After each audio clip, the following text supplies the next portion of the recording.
Thiruvananthapuram university college of എഞ്ചിനീയറിംഗിലെ നിയമന തട്ടിപ്പ് നടന്നത് കേരള സർവകലാശാല അധികൃതരുടെ പൂർണ്ണ പിന്തുണയോടെ. കോളേജിലെ അധ്യാപകർ കൂട്ടത്തോടെ വ്യാജ ബിരുദമാണ് നേടിയത് എന്ന് വ്യക്തമായി അറിഞ്ഞ ശേഷമാണ് സർവകലാശാല അവരെ ജോലിയിൽ തുടരാൻ അനുവദിച്ചത്.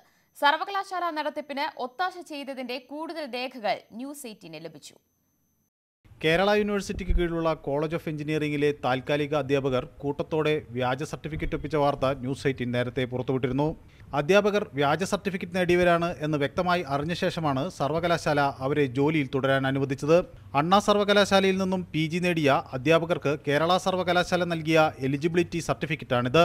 മുഴുവൻ സമയ വിദ്യാർത്ഥികളായി പഠിച്ചാണ് PG ബിരുദം നേടിയതെന്ന് സർട്ടിഫിക്കറ്റിൽ പറയുന്നു. എന്നാൽ ഈ ബിരുദം നേടിയ സമയത്ത് ഇവർ യൂണിവേഴ്സിറ്റി കോളേജ് ഓഫ് എഞ്ചിനീയറിംഗിൽ താൽക്കാലിക അധ്യാപകരായി ജോലി ചെയ്യുകയായിരുന്നുവെന്ന് സർവകലാശാല തന്നെ നൽകിയ വിവരാവകാശ രേഖകൾ വ്യക്തമാക്കുന്നു. എലിജിബിലിറ്റി സർട്ടിഫിക്കറ്റ് നൽകുമ്പോൾ degree certificate, course certificate, transfer certificate എന്നിവ പരിശോധിച്ചിട്ടില്ലെന്നും വിവരാവകാശ രേഖയിൽ നിന്ന് വ്യക്തമാകുന്നു. അതായത് വ്യാജ സർട്ടിഫിക്കറ്റിന് ഒരു മാനദണ്ഡവുമില്ലാതെ കേരള സർവകലാശാല അംഗീകാരം നൽകി.